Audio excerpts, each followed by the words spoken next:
இந்த நாளிலும் கர்த்தரங்களோடு கூட பேசும்படியாக கொடுத்த வசனம் ஏசாயா 55ஆம் அதிகாரம் 8-9 வசனங்களை வாசிக்கும்போது, என் நினைவுகள் உங்கள் நினைவுகள் அல்ல, உங்கள் வழிகள் என் வழிகளும் அல்லவென்று கர்த்தர் சொல்கிறார். பூமியை பார்க்கிலும் வானங்கள் எப்படி உயர்ந்திருக்கிறதோ அப்படியே உங்கள் வழிகளை பார்க்கிலும் என் வழிகளும், உங்கள் நினைவுகளை பார்க்கிலும் என் நினைவுகளும் உயர்ந்திருக்கிறது என்று சொல்லி நாம் வாசிக்கிறோம். இன்றைக்கும் கேட்டுக்கொண்டிருக்கிற குடும்பத்தின் பிள்ளைகளாகிய உங்கள் ஒவ்வொருவரோடு கூட கர்த்தர் பேசுகின்றார். பிரியமானவர்களே, இன்றைக்கும் கூட நாம் விசுவாசிகள், கர்த்தரை ஏற்றுக்கொண்டவர்கள், கிறிஸ்தவர்கள் என்று சொல்லிக் கொள்கின்ற நம் ஒவ்வொருவரையும் பார்த்து கர்த்தர் பேசுகின்றார். பிரியமானவர்களே, கர்த்தர் நம் மீது வைத்திருக்கிற எதிர்பார்ப்பு என்ன என்றால், ஒவ்வொரு மனிதனும் அவனவன் தன்னுடைய சுய விருப்பத்தின்படி நடக்காம, சுய இச்சைகளின்படி நடந்து தெரியாம கர்த்தருடைய சித்தத்தின்படியே நடக்க வேண்டும்.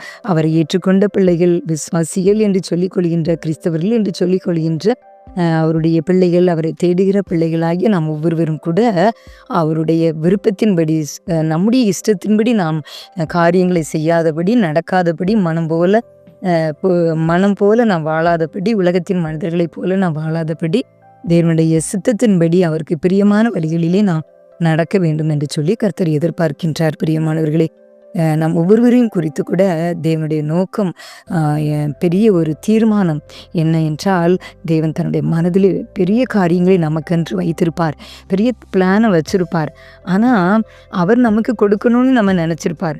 ஆனால் நம்ம இஷ்டத்தின்படி, நம்முடைய சுய விருப்பத்தின்படி சில காரியங்களை நாம் தெரிந்து கொள்வோம். அதனால தான் என் நினைவுகள் உங்கள் நினைவுகள் அல்ல, உங்கள் வழிகள் என் வழிகளும் அல்ல அப்படின்னு சொல்லி சொல்கிறாரு.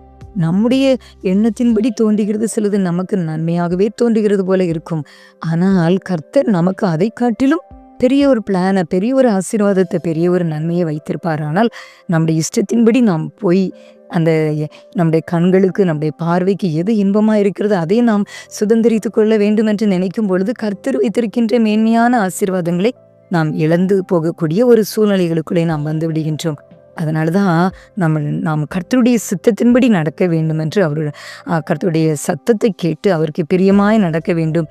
கர்த்தருடைய விருப்பம் என்ன, என்னுடைய வாழ்க்கையிலே கர்த்தருடைய விருப்பம் என்ன, என் பிள்ளைகளுடைய வாழ்க்கையிலே கர்த்தருடைய விருப்பம் என்ன, அவருடைய சித்தம் என்ன என்று சொல்லி நாம் ஆராய்ந்து கர்த்தரிடத்தில் ஆலோசனைகளை கேட்டு ஜெபித்து நாம் காரியங்களை செய்யும் பொழுது அது நமக்கு ஆசீர்வாதமாக இருக்கும். பிரியமானவர்களே, நாம் மதியற்றவர்களாயிராமல் கர்த்தருடைய சித்தம் என்னதென்று உணர்ந்து கொள்ள வேண்டும். பிரியமானவர்களே, எபேசியர் 5:17 கூட இப்படி வாசிக்கிறோம், நீங்கள் மதியற்றவர்களாயிராமல் கர்த்தருடைய சித்தம் என்னதென்று உணர்ந்து கொள்ளுங்கள் என்று சொல்லி. அதே போலதான் நாம் கூட கர்த்தருடைய சித்தத்தை அறிகிற அறிவினாலே நாம் நிரம்பி இருக்க வேண்டும்.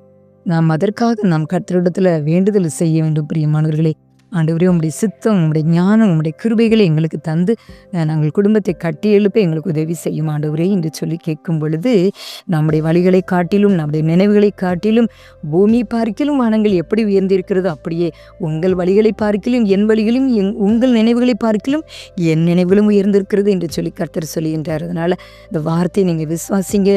உங்கள் விருப்பப்படி நீங்கள் தீர்மானம் எடுக்காம நீங்கள் செபித்து கர்த்தர் உங்களுக்கு கொடுக்கின்ற ஆலோசனைகளின்படி நீங்கள் செய்யும் பொழுது நீங்கள் நினைத்து பெற்றுக்கொள்கிற ஆசீர்வாதங்களை காட்டிலும் கர்த்தர் உங்களுக்கு அந்த வைத்திருக்கிற ஆசீர்வாதம் பெரிதாயிருக்கும், மேன்மையாயிருக்கும். அந்த ஆசீர்வாதத்தை நீங்கள் பெற்றுக்கொள்ள முடியும். இயேசு கிறிஸ்து கூட தன்னுடைய கடைசி மூச்சு வரையில் கூட தேவனை பிரியப்படுத்தி, பிதாவை பிரியப்படுத்தியே அவர் எல்லாவற்றையும் செய்து முடித்தார். பிதாவின் சித்தத்தின்படியே ஊழியத்தை செய்தார். அப்படியானால் இயேசு கிறிஸ்துவை போல நாமும் கூட பிதாவின் சித்தத்தை அறிந்து இயேசுவின் பிரியமான பிள்ளைகளாய் நாம் வாழும் பொழுது கர்த்தர் பெரிய காரியங்களை நம்ம ஒவ்வொருவருடைய வாழ்க்கையிலும் செய்வார். அப்படிப்பட்ட கிருபைகளை தேவன் உங்களுக்கு தந்துள்வராக. ஆமென்.